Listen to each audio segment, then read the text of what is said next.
Hello, my name is Tara Cole, and I am doing my resulting presentation on Fairview Heights Elementary School, which is a school in Hamlet. Um, and we kind of did lessons and data on promoting behavioral change, positive thinking, and interaction among students. I'd love to thank you all for everyone for being here today, and cannot wait to get started. First off, I would like to thank the admin team at Fairview Heights for supporting the work of the school counseling program. They have been a huge help to us throughout the year so far, and it's very good to have a good admin team behind the program. This has been a very interesting and difficult year regarding behavior. I guess because of COVID. Um, and so this presentation is to measure and address our school's behavior issues and the amount of offers, referrals, and minor incidence rates we had so far anyway between the 2021 and 2022 school year. So a few of the national standards of ASCA. I know school counselors, we have to abide by standards as well, which comes from the ASCA standards, which stands for the American School Counselor Association. And our standards here include school counselors are concerned with students' academic, career, and social emotional needs and encourage each student's maximum development. We have standard of collaborating with administrators, teachers, and staff and decision makers around school improvement goals, and we collaborate with all relevant stakeholders involving students, educators, and parents/guardians when student assistance is needed, including the identification of early warning signs of student distress. These standards here address the topic we're going to talk about today on improving behavioral and personal social development. So the first intervention we looked at was the good behavior game. And the good behavior game is a whole group contingency-based intervention. It's used to adapt positive social skills and behavior. So basically what this does is it's like a game that's done in class, and teachers would share this with students, and it would be kind of like a game for students to do during class time. Not a very long game, but something they could do to help promote positive social skills and kind of incorporate better partnering skills and better kind of collaborating skills with the students. And so the target responses was social skills behavior will be measured. And this included positive social interactions with a peer, working as a team, and supporting peers. So the results of this study kind of was that it was very effective in changing the direction for specific negative behaviors to more positive social interactions and working as a team. It didn't necessarily create positive behaviors, but more so it just shifted specific negative behaviors to become more positive. And so this intervention offered a relevant intervention to utilize and promote positive social development as a class and advocating for whole class social behavior intervention and shift the slightly negative behaviors to become more positive. And down here is the citation of the article that I used for this intervention. The next intervention is motivational interviewing and positive thinking activities. So just to start off, motivational interviewing is a therapeutic intervention that's designed to facilitate individuals' motivations to make positive decisions, attain goals, and this can also work in the education system and beyond. So the article that was for this one that was used, it used the measures of the counseling psychological intake form, which in the elementary school version. And this was just to collect information regarding psychosocial backgrounding before and after the sessions were used. And they used a few of the kind of high needs kids that had more behavioral issues, and That was kind of their target audience in this study. And they also used the child behavioral checklist just to kind of see what behaviors were going on, and how they could correct it using motivational interviewing. And so the results of the study kind of identified that the participants did internalize a lot of the motivational interviewing, and it did work behavior-wise. It did improve them. It also improved attendance. And they did this for 5 sessions, and they also incorporated more positive thinking activities, and this did kind of help the students with the behavioral issues at least become more positive and help with their behavioral improvement. So the final intervention selected that me and my site supervisor used is we kind of used all 3, but we had decided to also use ClassDojo as a intervention way of kind of collecting data. So just a little background about ClassDojo. It is an online system to track classroom behavior, and it can be used as a tool to implement behavioral management. And they do this by using points. So the more positive behavior you have, the better your points are. So Classroom Dojo was used to some of the teachers in the school. It was implemented at least 3 times per week for 20 minutes. So teachers would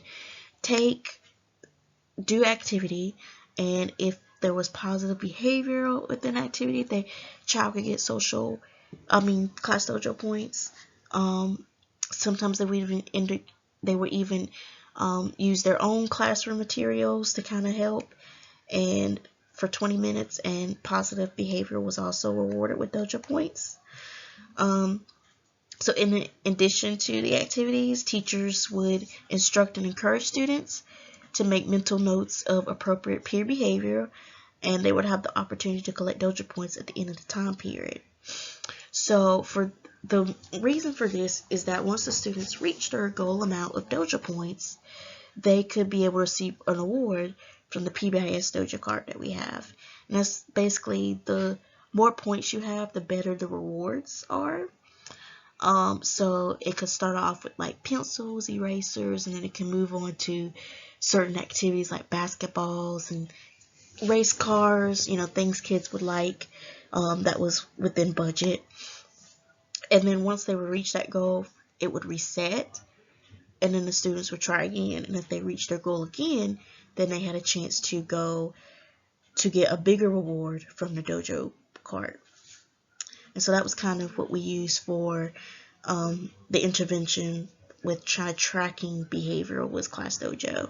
But we did kind of use a mixture of the good game behavior and the motivational interviewing. But ClassDojo was just the intervention we selected as far as keeping track of what was going on and who was doing good and who still needed to be looked after a little bit more. So let's discuss a little bit about the behavior need. As the graph indicates, there was a rise. Well, I'll go over the graph first. So the graph is basically what teachers should do in the midst of behavioral issues with a student. Sort of like they go through their own intervention, and then if that doesn't help, then they would go to an office referral. So right now there is a rise in behavior problems and classroom disruption. And we're kind of concerned with the amount of behaviors going on. We're also really concerned about other students who do want to learn, because we feel that they're not able to learn effectively or utilize classroom time because teachers are constantly trying to work with the kids that are having the behavioral issues and are disrupting class. And so just to go over a little bit of what's going on at Fairview. So far within the 2021-2022 school year, there have been 517 minor incidents recorded in our Educator's Handbook site, and there have been 253 office referrals, which is a lot in a school year. In fact, February of 2022 alone, there were 80 office referrals, and that was just within the month of February. and that's the highest ever. The school's been around for a long time, but that has been the highest amount of referrals made within at least a decade of the school. So like I said, the behavior chart should be used by teachers to address behavior disruption, but because of a lot of the stress teachers have been under and just kind of not knowing what to do or how to handle behavior, maybe because of COVID kind of shifting that, they haven't really been using it, and because of that, they just kind of make it an immediate office referral when it could have been the teacher that could have intervened a little bit more and they could have stopped it from going further.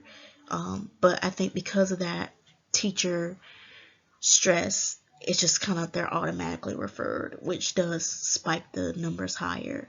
There still is a behavior concern, but we also want to help teachers kind of learn ways to intervene in their own selves so that it may not escalate to that point of getting an office referral, or a minor incident if it's not too bad of a situation.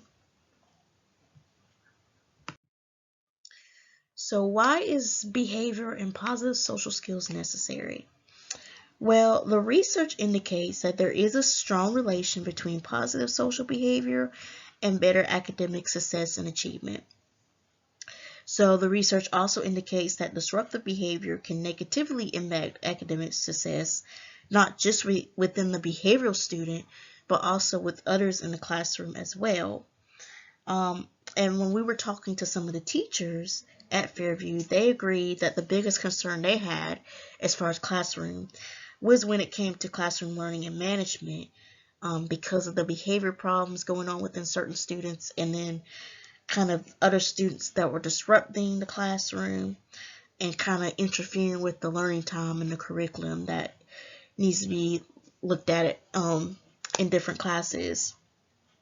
So our goal was to reduce the behavior issue among the school and among classroom, and also kind of promote positive social behavior and positive thinking among the students. We also wanted to kind of help with teacher management and kind of helping teachers with classroom management, because that's also been something too where teachers just didn't know how to manage the classroom because of the behavioral child. So these sources right here actually come from the book, the Hatching book that I picked up, but I also put them here if you do want to look at them. They do kind of go into social behavior and kind of more of how having positive social behavior can be really good for students in the classroom, and then how disruptive behavior is negatively impacting students and how they learn in the classroom. So what did the students receive?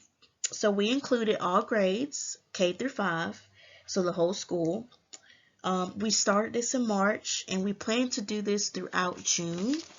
So we plan to do this for the rest of the school year. We conducted 3 different activities to combat behavior. So those was the positive self-talk activity, where we incorporate better positive self-talk, setting goals activities, where we help the students set goals based, and this wasn't just academic goals, it could be any goals, but just kind of putting behavior into those goals, and overcoming obstacles and adversity, which is something that's been really big this year.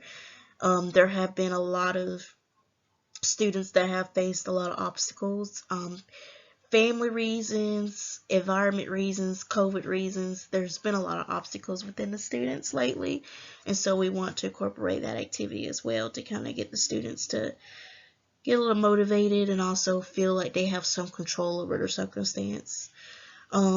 So we did this we try to help the teachers to do this every day for at least 20 minutes in each class, and basically they would do one lesson on one topic each day. So they didn't have to do all 3 in one day, they would just do one in one day for at least 20 minutes. And then we also, as the school counselor and me being an intern, we tried to do this within small groups as well as individual counseling and kind of classroom guidance when we could. So we tried to help out too, but we also encourage teachers to try to do this on their own time as well, not to take away from their own learning time, but just if there was sufficient amount of time, they could also incorporate it as well as a classroom.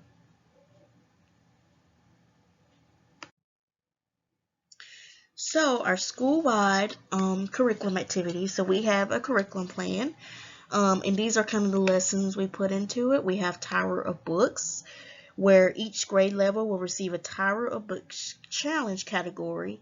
They'll get a book and a sticker to stick on their sheet when the book is complete.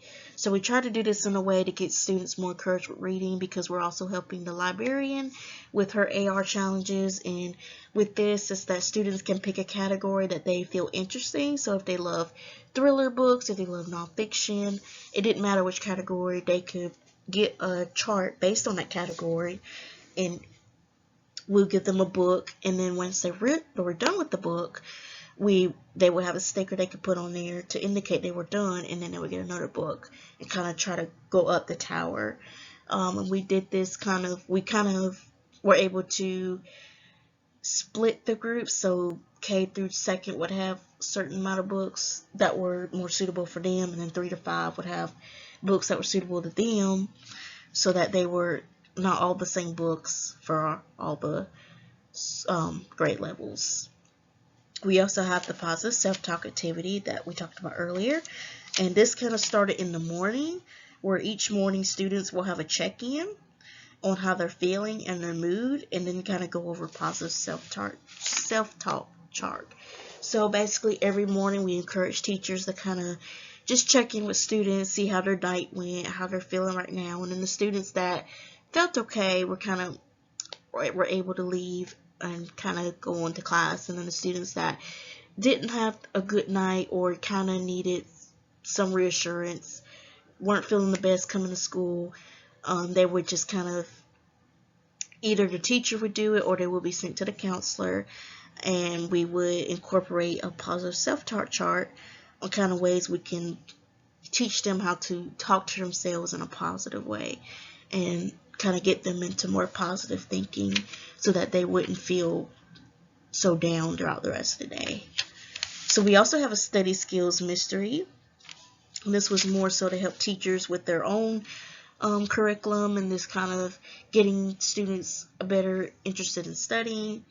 So basically with this is that there's like an interactive PowerPoint as a game. And so it was just kind of like a game that teachers could do with the students, and it's supposed to help enhance student skills and knowledge, so that students were able to use this as a way to enhance their own study skills and be able to kind of enhance their own knowledge and how they study and pay attention in class. We also have the setting goals activities, where the counselors and the teachers will work together to help set up goals for the students in classrooms. And once a week, teachers and counselors will be responsible for kind of briefly updating on a student's goals. So like just kind of seeing where their goal was, how they were doing, kind of what needed to be changed, or what changed if they changed it, and sort of see what they also accomplished so far within the next week. So what they accomplished within the past week and what they want to accomplish next week was kind of something we're trying to do with the students, just to kind of help them to not just set a goal and leave it aside, but also be consistent with it. So we're trying to teach kids about being consistent too. We have our overcoming obstacles, adversity, and dreaming activity, where counselors would provide teachers with a worksheet that they would give to the students, and they will use that worksheet to write their goals, steps to take to get to their goals, and then kind of obstacles they may face. So this sheet was more or less based on obstacles, things that they felt would get in the way of that goal, whether it was an academic goal, a personal goal, a home goal, whatever it be. They would kind of write down obstacles they think they would face in meeting that goal, and kind of work towards how to overcome that. And so that was something we used to kind of just help them overcome their obstacles, and not to let them feel that they couldn't do it because there was a certain thing in their way. And then the last activity we have in our curriculum plan was the problem solving solutions. So basically every day teachers would spend at least 10 to 15 minutes, no more, to kind of just show students some different problems And this was also based on grade level, the problems, and kind of demonstrate a few solutions on what a student could do to solve it. And the student would be able to choose different outcomes they could do, different ways they would solve it. We also had positive ways, we had negative ways, and just sort of kind of seeing where the student would head towards and kind of steer them towards more positive solutions rather than the negative ones. But we also want to include the negative ones just to see kind of where the student's mind was at and see where they would be at and how we could use that to shift them to be more positive in their solution thinking. Sorry. So student achievement outcomes for March to June. So right now we're in April, but we are planning to kind of do this throughout the rest of the school year, which for us will end in June. And basically so far, before March, before the curriculum started, like I said before, we had 80 office referrals alone in February, the most we've ever had. And overall, in the school year so far, we've had 253 office referrals and 517 minor incidents. So far in April, after we kind of implement this a little bit, we have seen a little bit of growth. There's been little under 30 office referrals in March, so even though that's still kind of a lot compared to where we were at in February, that has been a huge improvement. The number of minor incidents decreased in Educator's Handbook as well. So in kind of April, we had maybe 10 to 20 minor incidents recorded, which again can be a lot, but given what we've been dealing with throughout the school year, it's been an improvement. But we've also kind of took into consideration Easter break as well and kind of how that could contribute because the kids are not there, so there can be no minor incidents. But so far we're hoping that this will continue to decrease as we move into May and June.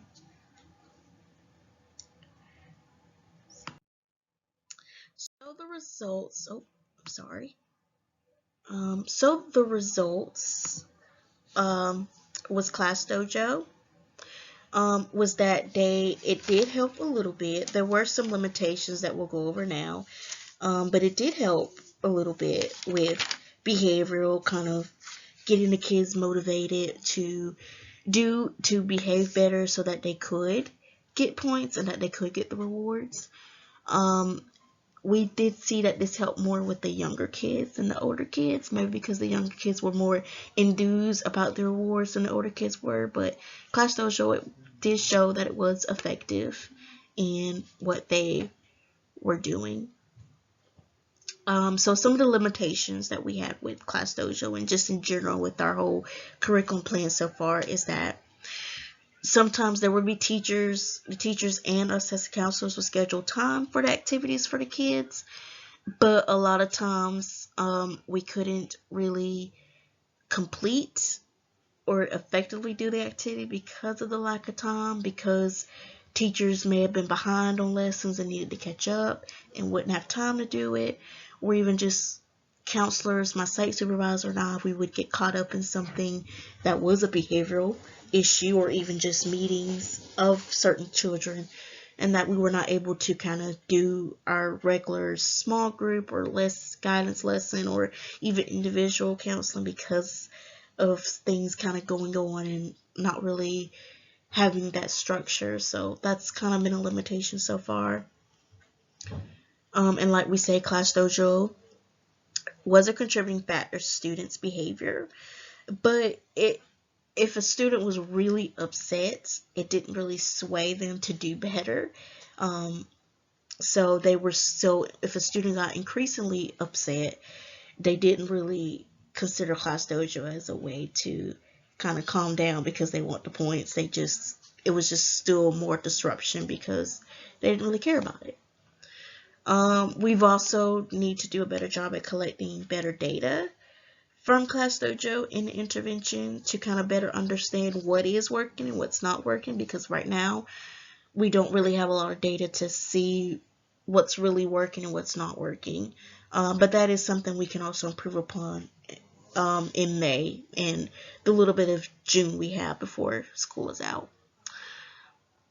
And also kind of requesting teachers to follow the behavioral intervention sheet that we showed before, the kind of flow chart, so that when a student does become disruptive, that the teachers are able to kind of intervene a little bit, at least try to intervene before sending them directly to the office. So what they could do before they get administrative and counselors involved. So that's also a limitation we've been experiencing too. But all these limitations aside, we do have time to improve, and we do have time to collect more data before the end of the school year. And because we started so late in March, it's something that we're still working with. So we're not completely getting the bugs out yet, but we're getting there. So our overall goal for next year, I'm not sure if I will be at the school next year, but I am helping with next year planning. And the overall goal for next year is to kind of improve the school's overall behavioral management. So that includes classroom management, that includes behavioral management within the students and administrators, and kind of the school counseling program on how we can better assist the behavioral kids. And we also hope to improve our check-in process within 3rd to 5th grade, which it's a little hard to see here, but our check-in process kind of did decrease a little bit throughout 2019 to 2020, and of course COVID did kind of interfere with that. But even within, as of February of this year, 2022, our check-ins kind of decreased a little bit to what they used to be. And we've only did that with 3rd to 5th grade. So we're hoping to add in K through 2nd grade as well next year, so that they can also be incorporating check-ins as well. So in summary of everything, students were able to complete activities and lessons regarding positive thinking, goal setting, and overall obstacles. We have gotten a few so far in, not where we want to be yet, but we've gotten some in, and if we have seen some improvement. Students are still gaining knowledge, attitudes, and skills related to positive behavioral and better social behavior, which of course leads to better academic achievement. And so far the lessons seem to contribute a little bit to students' behavioral intervention and academic success. It seems to have helped a little bit, and like I said, we're still kind of tweaking it some more and trying to just see what works and what's not working, but so far it's been a bit of a help. And we also are using it to using the intervention to better support the improvement of behavioral classroom discussions. So our next steps are looking more into data and selecting kind of individual students who are in that more higher needs of behavior issues and are falling behind. We're also currently working more with small groups for those specific individuals and others, and just we want to provide more data to help those students and kind of collaborate more with teachers and administrative, and moving them more into tier 2 and tier 3 interventions rather than just tier 1. And also kind of reporting the intervention to stakeholders, district members, and other elementary schools in the area to not only see what we're doing, but also kind of get feedback on what they're doing and kind of interesting ideas. So those are kind of our next steps. So thank you so much for listening to this presentation. The school counseling program is contributing to be impactful and positively impact the academic and social emotional achievement of students at Fairview. And so we just like to thank you all for supporting the counseling program at Fairview Heights Elementary School for the fall of 2021 and the spring of 2022. So thank you so much for listening, and I hope you have a great day.